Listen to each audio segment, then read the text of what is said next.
All right, welcome back. We are going to be looking at some released social studies 30-1 multiple choice questions so that we can prepare for the diploma exam.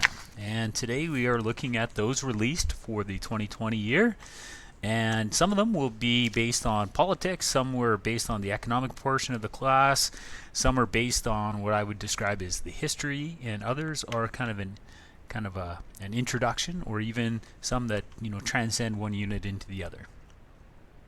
So we have sources and questions divided. Oh, that's going to be fun to flip back and forth.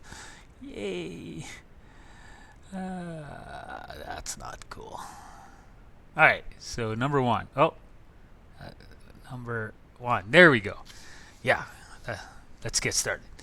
Based on details in the excerpt that we're going to have to go back and look at. So I guess the first thing I'm trying to say here is it's always good to read the question first, because then you know when you go back to the excerpt, what is it that you're looking for? Because otherwise, you're just going to be looking at the excerpt and saying, what am I doing here? It's good to have purpose, good to have focus. So let's focus. Read the question first. Based on details in the excerpt, so they're saying the answer's on the page, Stalin, okay, I think I know that guy, appears to be advocating liberal values. I pause and I start thinking, okay, what are liberal values? Pages 71 to 85 of the textbook. Obviously, you memorize the textbook. Liberal values would be things like individual rights and freedoms, the freedom of speech, freedom of choice, these sorts of things, the things you'd associate with a democracy perhaps. So based on details in the excerpt, Stalin appears to be advocating liberal values because he supports the need for self-reliance. Hey, that's a capitalist value. Capitalism is economic liberalism. If he's talking about capitalism, A is going to be my answer. I'm excited to look. Rights of citizens to determine their political direction. That's different than A. I shouldn't be stuck between A and B. A is an economic thing, B is a political thing. If I read the excerpt and it's all about politics, I'm going B. If it's all about economics, probably going to go A.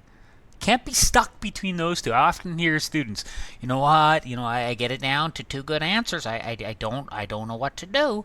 Well, you know what, before we look at the source, let's critically contrast the answers so that when we're looking at the source, we can begin to diverge how the different answers might apply and make it so much easier. Multiple choice is simple.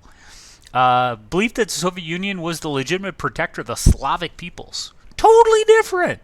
One is about economics, one's about politics, one's about ethnicity and history. Creation of a collective security organization among countries. So if it's talking about the UN, if it's talking about the Warsaw Pact, if it's talking about NATO, then it's D. These are four different answers. Come on, people. Let's look at the source and see if we can find the answer. See if I can figure out how to use a computer. Well, something happened. Oh. Source 1? Oh, there it is. We have not and cannot have such war aims as imposing our will and our regime on the Slavs. Well, it did mention Slavs. And other enslaved peoples of Europe. We are awaiting our aid. Who are awaiting our aid? Okay.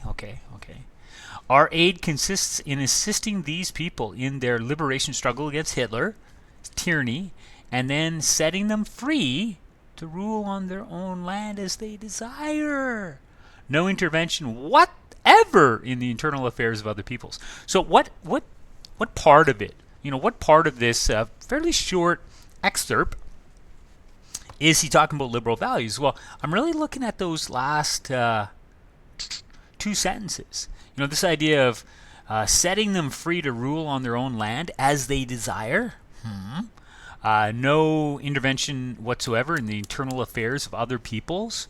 Talking about self-determination, right? He's talking about choice and freedom. The individual right, the will of the people to determine their government. So going back to that question, as he painfully scrolls through this, painfully, I'm going to go with B. Right of citizens to determine their political direction. Based upon those last two sentences, which I'd love to show you at the same time, but, I'm not able to do that because of the format here.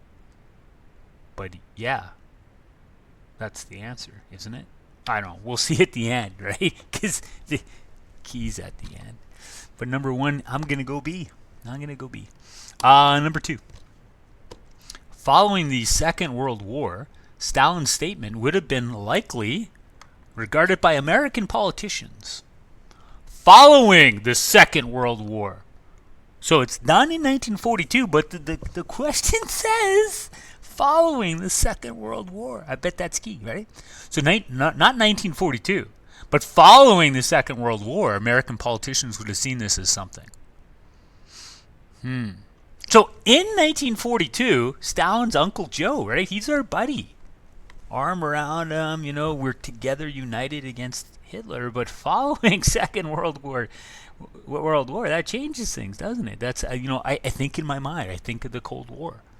I think following Second World War, it's the Cold War. So Stalin's statement saying, you know what, we're going to be helping, the people of, be liberated from the tyranny of Hitler. But what ends up happening following World War II, we know, is Stalin will occupy Eastern Europe. And he's not going to actually give them that freedom to determine their political direction mentioned in one. He's not actually going to give them that. He's going to create, puppet regimes that are forced to be loyal to Moscow, hence the Eastern Bloc, hence his sphere of influence. So being that following, that key phrase here, I highlight the following, being that the time period following, I'm going propaganda. I'm saying American politicians will see Stalin as the enemy following the Second World War, and therefore say what he's saying, these false truths and stuff like this about allowing people choice. That's propaganda to cover up what is actually happening, which is a campaign of some weird form of imperialism, where he's spreading his toxic ideology. And no bias against communism here, but spreading his toxic ideology over the Eastern Bloc. So I'm going to go A. Are you keeping track? Number one, B. Number two, A. Write these down. See if I'm right in the end. If I'm not right, you know what you do? You what can you do, right? This is free, right? You're not paying for this. I'm not selling you a product. So propaganda versus scapegoat. Why isn't it scapegoating? Well, scapegoating, right? If you're like, well, why isn't it scapegoating? Why isn't it scapegoating? The context of what Stalin's doing following the Second World War is why it's not scapegoating. Scapegoating is, there's an attraction, a pull to B. B would be like, everything's bad because of Hitler. And there is that connection of blaming Hitler in it. But it's the context of following the Second World War that makes this a propaganda campaign to cover up the real foreign policy of the Soviets. Force and coercion, he's not doing that in the quote. Controlled participation, I always think of elections that aren't really free. Going back, I might go back to the source and say, will it be propaganda? Hey, I'm kind of, why does it always, I went back too far. I'm going to get motion sick. Oh, went back to, there it is. Oh, come on. We have not and cannot have such war aims as imposing our will and our regime on the Slavs. We have not and cannot have such war aims as imposing our will and our regime on the Slavs and other enslaved peoples of Europe who are awaiting our aid. But that's what they do, right? Our aid consists in assisting these people in their liberation struggle against Hitler's tyranny, and then setting them free to rule on their own land. Yeah, that's totally propaganda, right? He's not blaming Hitler for something. He's saying we're doing such a nice thing, and that's propaganda because it's a mismessage to try to win hearts and minds, right? What a master manipulator this guy is. Oh, I'm seeing source 3 and 4 before I wanted to. How long is this going to take? There's got to be a better way. Question number 3. The cartoonist is most directly suggesting that the Canadian Senate serves very little purpose. So if I was going to draw a cartoon, what would I draw the Senate doing? if it serves a little purpose. Not doing anything of value, right? Maybe not doing anything at all. Maybe just, just chilling. Just chilling. Hanging out. Yeah, I can picture that. I mean, society, we see that a lot. Appears to lack leadership. So that's it. Maybe I draw that differently. They're there. They're trying to do something, but they don't know what to do. They don't know the direction. They're kind of disorganized. All right? Appears to be underutilized. So they're super capable, but they're not being called upon. Like I was in grade 9 basketball. I was a star, but I just didn't get played much. Yeah. Sure, I'll overcome that. Serves a wide demographic. So C and D are painting the Senate to be positive. D says it's already doing a good thing. C is saying it could do a good thing. B is saying it needs leadership. A is saying, it doesn't really do much. So now I have those four things wrestling in mind. I picture how I draw it differently, and I go back to the picture and I look at nuances on the page, details, clues. It's like solving a crime. Oh, the real crime is how to work this. Oh. That's right, Captain. Somebody dropped the entire Senate off the entire Senate. Wait, Salvation Army drop off. So what kinds of things do you give to the Salvation Army? Is it things that lack leadership? Is it things that serve a wide use for you? If it serves you, you're not going to give it up. Is it things that are underutilized? Maybe. Looking at the picture, though, I see a lot of people that don't look like they have capability. They just look, old and decrepit. Who am I to judge that? No, fight me. But, I'm definitely seeing things that might not serve a purpose. That was one of the answers, right? I'm going to go with that. I am going with that. And that was A. Oh. A. Serves very little purpose. Number 4. For which of the following essay questions would the cartoon be most appropriately used as evidence? Okay, so I remember the cartoon. They got dropped off to the Salvation Army. They're old people. They're not really serving a purpose based on number 3. Number 4. Should Canada limit the number of political parties running in elections? I didn't really see political parties in that cartoon. They didn't have badges on them, and there's so many badges that it's like dysfunctional because they can't work together. That's not what I saw there. I didn't see A. To what extent is the will of the people reflected in Canada's political system? The Senate is a part of Canada's political system. The Senate doesn't function. That could be it.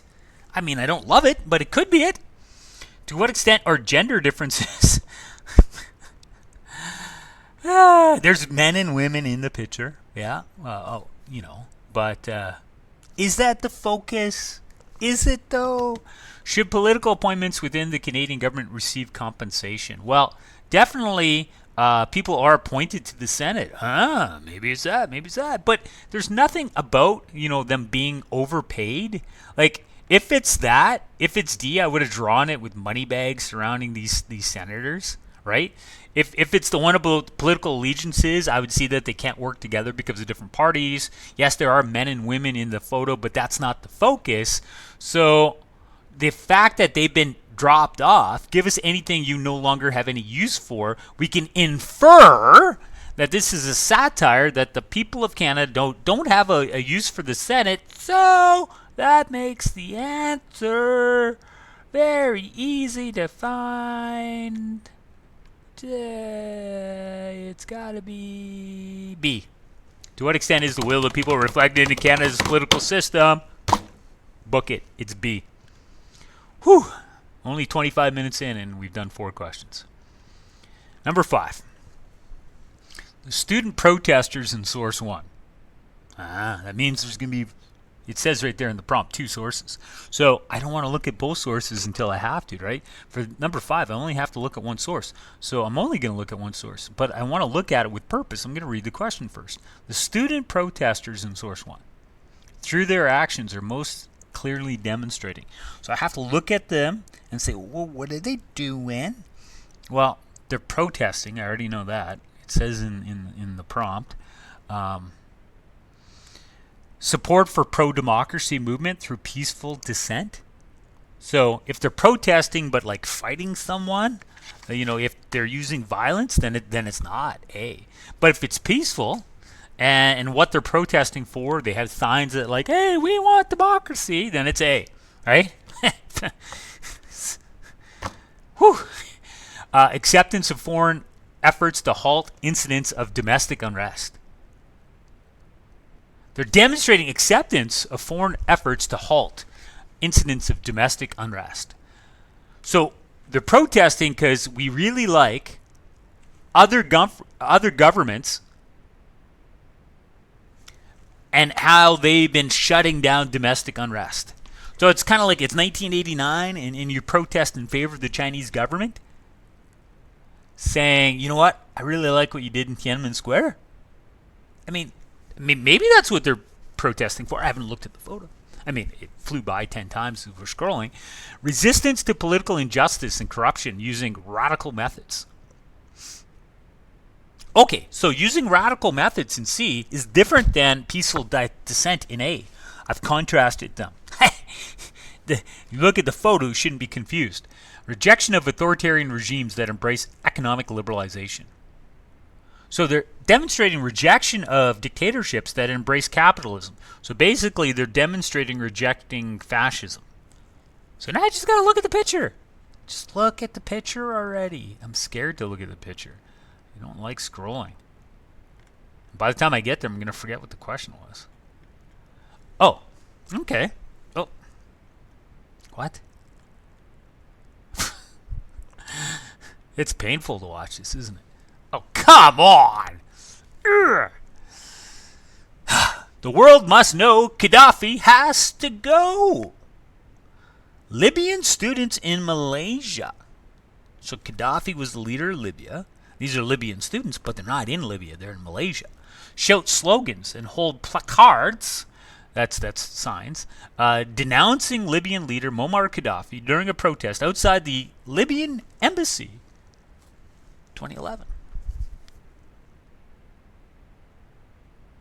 They shout slogans. They hold cards. That's what they're doing. They're shouting slogans. They're holding cards. They're anti-Muammar Gaddafi. They're against what Gaddafi's doing. All right, let's go back to those answers. You know what? I'm just going to use the arrow key instead of the mouse. There we go. Support for pro-democracy movements through peaceful dissent. They're showing peaceful dissent. They want Gaddafi, an authoritarian leader, to go. If he goes, then we can infer installing a pro-democracy government, right? It could be A. Acceptance of foreign efforts to halt incidences of domestic unrest. Then it would be like, Muammar Gaddafi, you're great. We love what you're doing to quell domestic unrest in Libya. It's the opposite of that. Resistance to political injustice and corruption using radical methods. So it could be C if they're going to like blow up the embassy and say like, Libya, you have a toxic government and you're not listening. We must get your attention. We're going to kidnap, things like the FLQ did in 1970. They're not doing that. Rejection of authoritarian regimes. Yes, they're rejecting it. That embrace economic liberalization. Is that why they're upset with Gaddafi? Because Gaddafi's capitalist? I have to go back and look. If so, it might be D. If not, it's A. Is it Gaddafi, too much capitalism, transnationals are coming in and stealing the oil and stuff, and we need more socialism? I always thought Gaddafi was a socialist. All that healthcare that he brought in, literacy.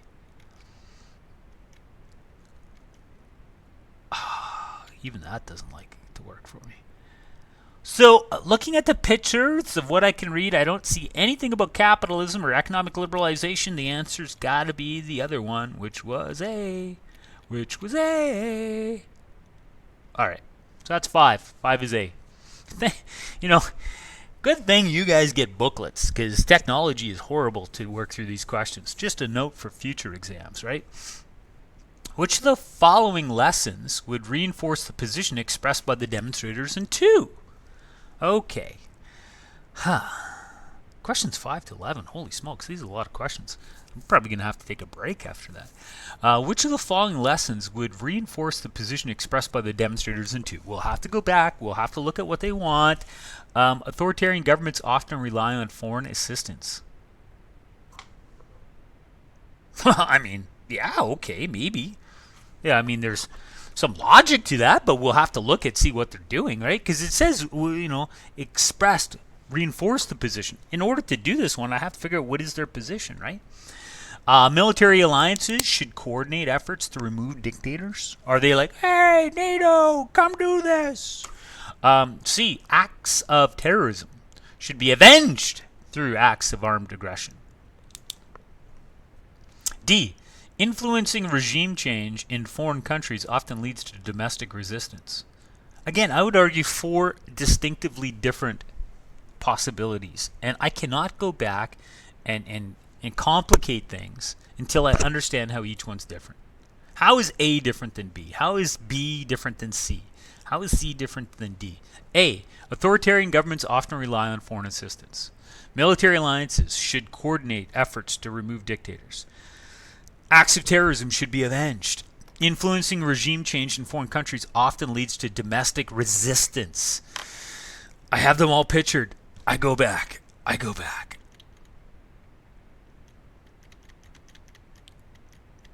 probably should have just had 2 windows open. Maybe I'll try that next time.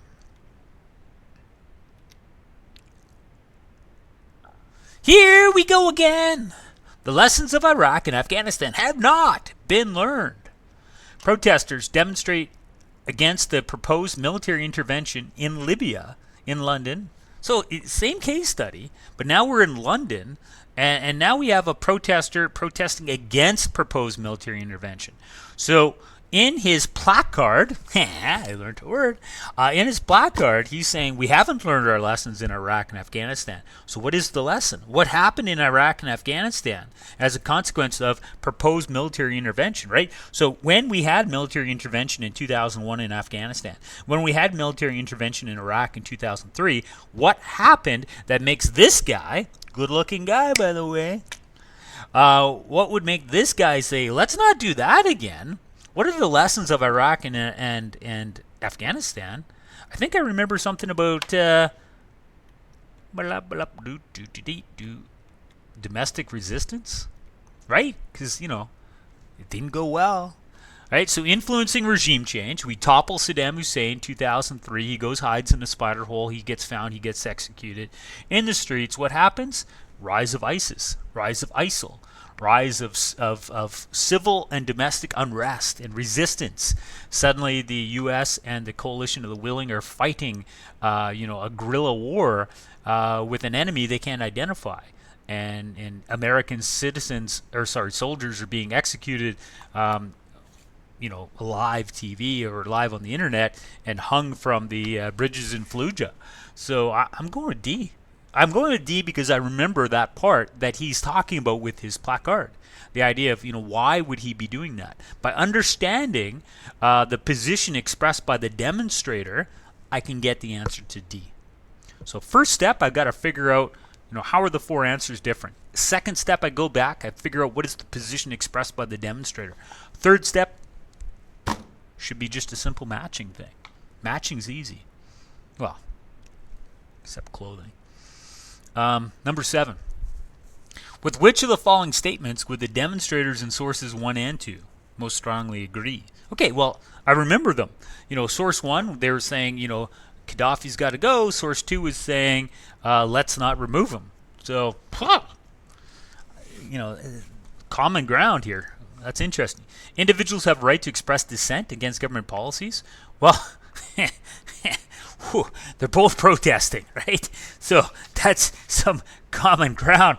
That's pretty freaking obvious. I didn't swear. I didn't, but it's pretty obvious. There is common ground there. Citizens demanding political change must accomplish the desired reforms without outside help. Well, the second one's definitely saying that. The first one says Gaddafi's got to go, but they're not saying Gaddafi's got to go when it's only the Libyan people that have the right or the opportunity to remove him. So not B. C, pro-democracy movements require the support of the international community to be successful. That's not what source 2 is saying. D, democratic governments must avoid the use of force when imposing liberal values on countries governed by tyrannical regimes. That first one says Gaddafi's got to go. There's no limitation on how we get rid of Gaddafi. It's not saying Gaddafi's got to go, but can we just ask him nicely? Maybe he'll admit that he's had his day and his day's done. No, it's saying Gaddafi's got to go. It's not saying Gaddafi's got to go and let's be gentle on getting rid of him. So I'm going to go with A, because they don't have a lot in common, right? But they're both protesting, so it's got to be A. Number 8. According to source 3, we haven't looked at yet, because we haven't needed to. Why would I look at it before I need to? It just would confuse me. Do I look like a guy that gets confused easy? Yes.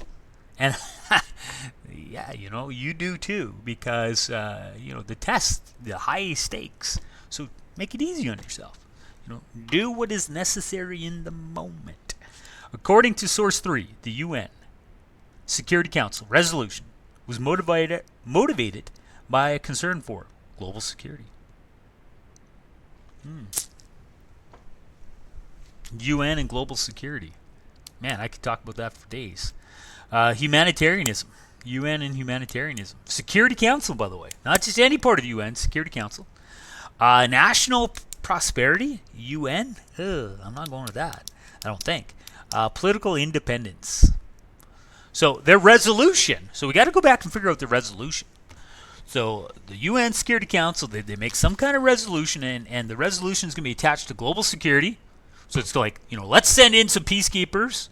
Humanitarianism, let's send in some aid because there's some kind of humanitarian crisis. National prosperity, let's make this country rich. Political independence, let's make this country independent. Let's go back and see what it's about.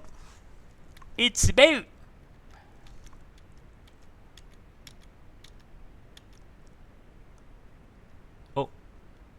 I knew it.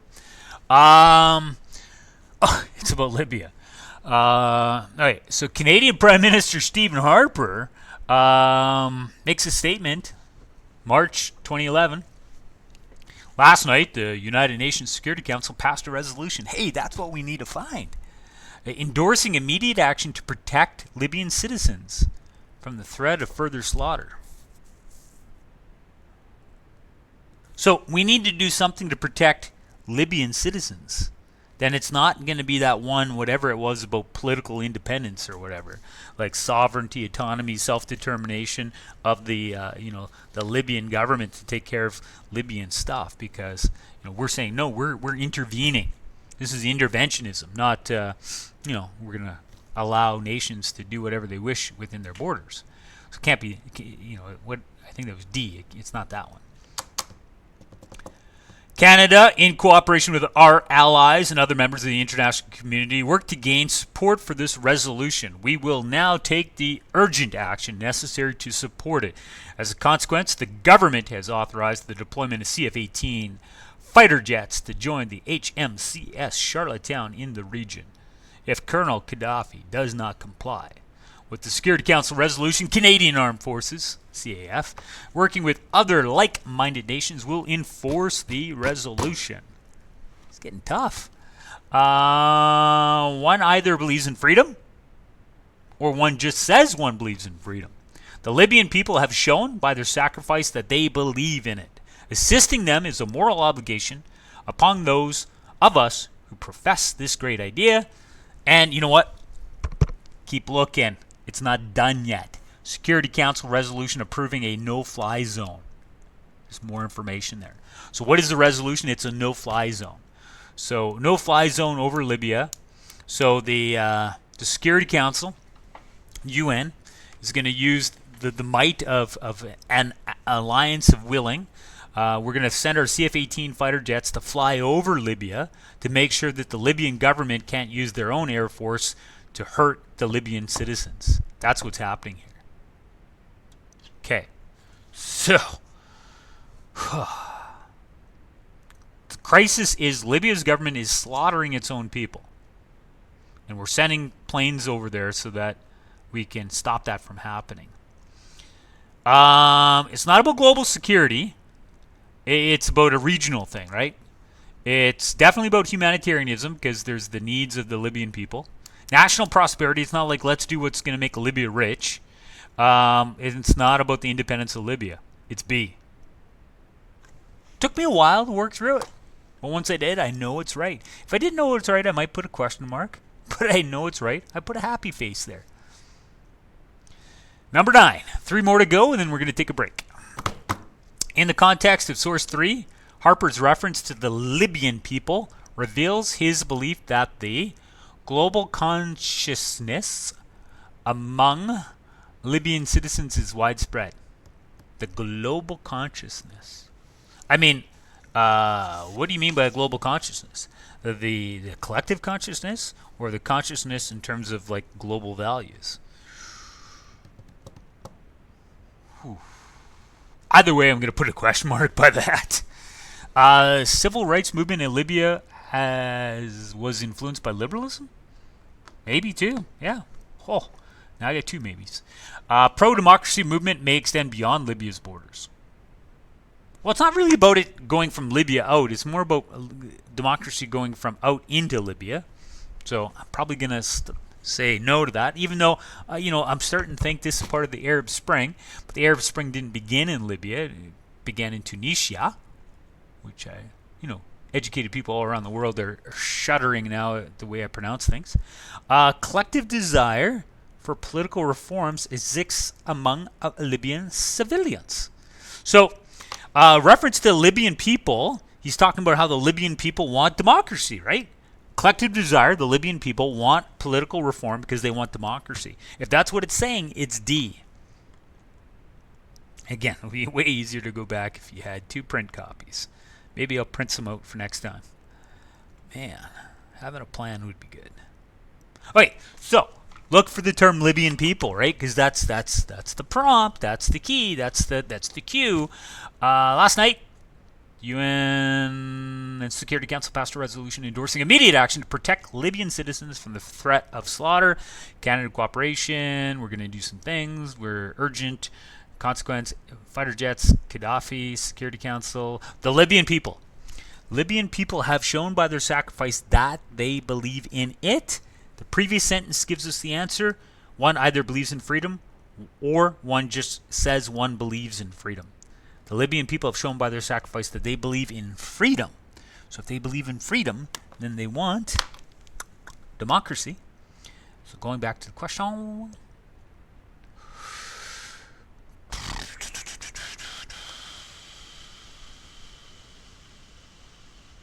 Collective desire for political reform, they believe in freedom, exists among Libyan civilians. D.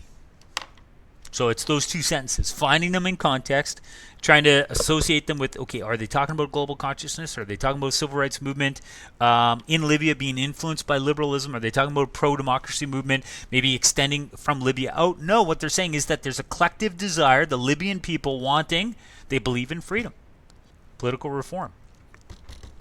Number 10, which of the following statements describes the relationship that exists among all 3 sources? So we had, the protest in Malaysia. There were some people there. They're protesting Gaddafi's got to go. And then we got the other one, I think it was in London, saying, hey, let's not go in there. And then we got Harper saying, let's go in there. So central messages of sources 1 and 2 provide evidence for source 3. No, I don't think so. Central message of 1 and 2 are contradicted by 3. Well, no, 1 and 3 kind of agree, right? Central message of 1 is supported by 3. I can see that. Central message of 2 is a result of 3. Well, I mean, I could go back and check the time, right? The chronological order, but you know, he's talking about what happened in Iraq and Afghanistan, not what we did in Libya means we can't go into Libya, right? So, I mean, I'd go back and check the timing of it, but he's not really referencing Libya itself specifically as the where we learned the lesson from. He's saying that that's the lesson learned in Iraq and Afghanistan is why we can't go in. So I'm going to say C, right? C, because what we're saying here is the central message of one, let's get rid of Gaddafi, support it by putting in those CF-18s and limiting the power of Gaddafi to slaughter his own people and to allow the pro-democracy movement to grow. Number 17, the last one before we hit end. For which of the following questions would the three sources be used most effectively? So both questions 10 and 11, by the way, you're using sources very similar to the relationship part of an A1, of an assignment 1 on a part A of an exam. So a lot of skills here, a lot of skills. For which of the following questions would the three sources be used most effectively? As supporting evidence. I like that, supporting evidence. What is the role of citizens living in authoritarian states? Well, second guy's not living in an authoritarian state.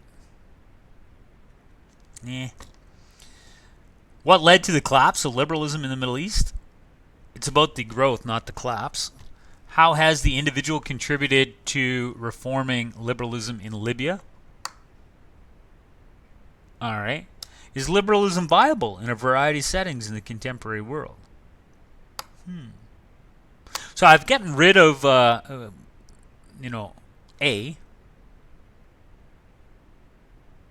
and B. B because it's not about the collapse. It's about a cause and effect chronological relationship here. It's not about what happens because democracy collapses in the Middle East, and it's Libya. It's not even the Middle East. It's North Africa. So it's not about the collapse of liberalism in the Middle East. It's about the growth of liberalism in North Africa. So I'm getting rid of B. What is the role of citizens living in authoritarian states? We can infer that the second guy wants the locals to do more. The first people, they didn't say who should get rid of them. And the third one, we have, the UN, intervening. So yeah, I'm not sure that it's just about the role of citizens living within authoritarian states to rise up. It's about the role of the international community to protect them. It's about the role of others to pressure the governments to be more legitimate and uphold the will of the people, be accountable. So I'm going to go with it not being that one either. So now I'm down to C and D. And now, you know what? I'm at the point that a lot of you guys are at. It's like two answers. I don't know which one. So I might clear my head a little bit and relook at them, because there's got to be a difference. There can't be two right answers. You can only bubble one. How has the individual contributed to reforming legislation in Libya?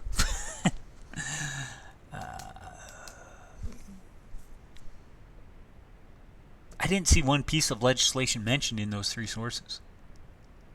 Did you? I mean, it's talking about the growth of democracy. It's not talking about specific pieces of legislation. I don't know why I thought that could be an answer. Is liberalism viable in a variety of settings in the contemporary world? Is liberalism viable? Is liberalism viable? Is liberalism viable? In a variety of settings in the contemporary world, Libya is a setting in the contemporary world. It's 2011. It's the contemporary world. Libya is a setting. Check, check. Is liberalism viable? Can liberalism grow in Libya? Will it grow? Should it grow in Libya? Wrong source. He's saying, here we go again.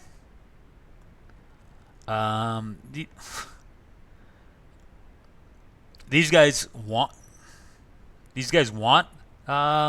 democracy to grow there for sure. And Harper says that one either believes in freedom or one just says they believe. The Libyan people have shown by their sacrifice that they believe in it. So he's expressing this idea that it is viable there. Let's go back to that question and the wording of it. It's so much easier if you had a print copy of the exam. Print copies are good. Oh yeah, I need the questions, not the sources. Oh, this is fun. For which of the following questions would the three sources be used most effectively? Is liberalism viable in a variety of settings? Second guy, by referencing Afghanistan and Iraq, he's saying it's not. But whether it is or isn't fits underneath that question. Which of the following questions would the three sources be used most effectively as supporting evidence? Is liberalism viable? The second one might be used as supporting evidence to say no, it is not, whereas the third one and first one might be used as supporting evidence to say yes, it is. D's my answer. It's break time!